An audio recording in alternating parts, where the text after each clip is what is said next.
बहुत समय पहले की बात है। पहाड़ों और फूलों से घिरे एक सुंदर राज्य में एक लड़की रहती थी जिसका नाम तारा था। वह राज्य के किनारे एक छोटे से पुराने घर में अपने बूढ़े पिता के साथ रहती थी। उनका घर साधारण था। दीवारों पर दरारें थीं, छत से कभी कभी पानी टपकता था और सर्द रातों में ठंडी हवा अंदर आ जाती थी।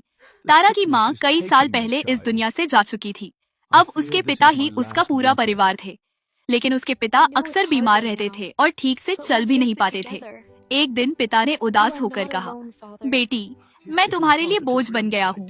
तारा मुस्कुराई और बोली, पिताजी, आप मेरे लिए बोझ नहीं, मेरी सबसे बड़ी ताकत है। मैं आपको कभी किसी चीज की कमी नहीं होने दूंगी।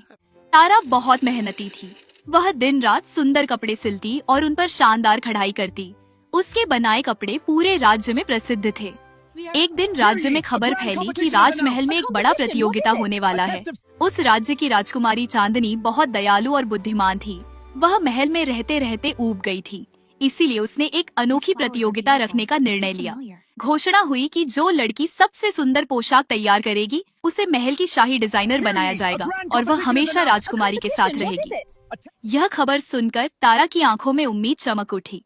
उसने सोचा, अगर मैं यह प्रतियोगिता जीत गई तो पिताजी का इलाज सबसे अच्छे वैद्यों से करा सकूंगी। तारा ने पूरे मन से काम शुरू कर दिया। उसी राज्य में किरण नाम की एक लड़की भी रहती थी। वह भी कपड़े सिलती थी, लेकिन तारा जितनी कुशल नहीं थी। जब उसने लोगों को तारा की तारीफ करते सुना तो उसके मन में ईर्ष्या भर गई। उसकी माँ ने समझाया, बेटी, किसी से जलना अच्छी बात नहीं है। मेहनत करो, सफलता अपने आप मिलेगी। लेकिन किरण के मन का लालच बढ़ता गया। कुछ ही दिनों बाद प्रतियोगिता का पहला चरण शुरू हुआ। राजमहल को रंग बिरंगे फूलों और चमकती रोशनियों से सजाया गया था। जब तारा अपनी बनाई हुई पोशाक लेकर पहुंची तो सभी लोग हैरान रह गए। राजकुमारी चांदनी ने पोशाक देखकर कहा, यह तो किसी जादुई सपने जैसी सुंदर है। तुम्हारा नाम क्या है? तारा ने झुककर उत्तर दिया, मेरा नाम तारा है, राजकुमारी जी। राजकुमारी ने उसे तुरंत अंतिम प्रतियोगिता के लिए चुन लिया। किरण यह सब देख रही थी। उसके मन में जलन और बढ़ गई। उस रात उसने एक बुरा फैसला किया। वह चुपके से तारा के घर पहुंची।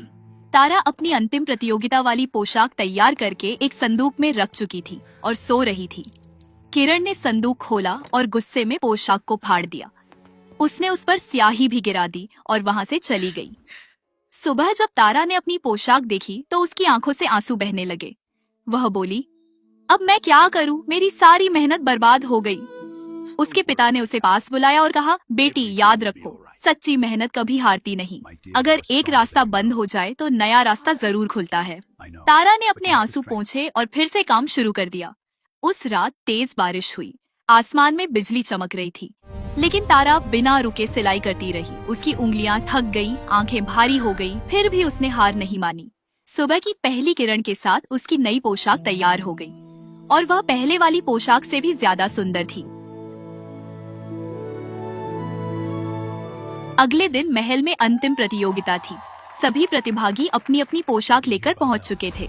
राजकुमारी चांदनी बार बार महल के दरवाजे की ओर देख रही थी। तभी दरवाजा खुला।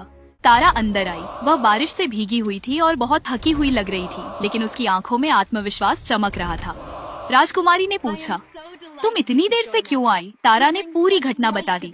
राजकुमारी ध्यान से सुनती रही। फिर तारा ने अपनी नई पोशाक प्रस्तुत की। जैसे ही कपड़ा खोला गया, पूरा दरबार स्तब्ध रह गया। पोशाक इतनी सुंदर थी कि सभी लोग उसे देखते ही रह गए। कुछ क्षण बाद तालियों की गड़गड़ाहट पूरे महल में गूंज उठी। राजकुमारी चांदनी खड़ी हो गई और बोली, यह केवल एक पोशाक नहीं है, यह साहस, धैर्य और मेहनत की कहानी है। इस प्रतियोगिता की विजेता तारा है। तारा की आंखों में खुशी के आंसू आ गए।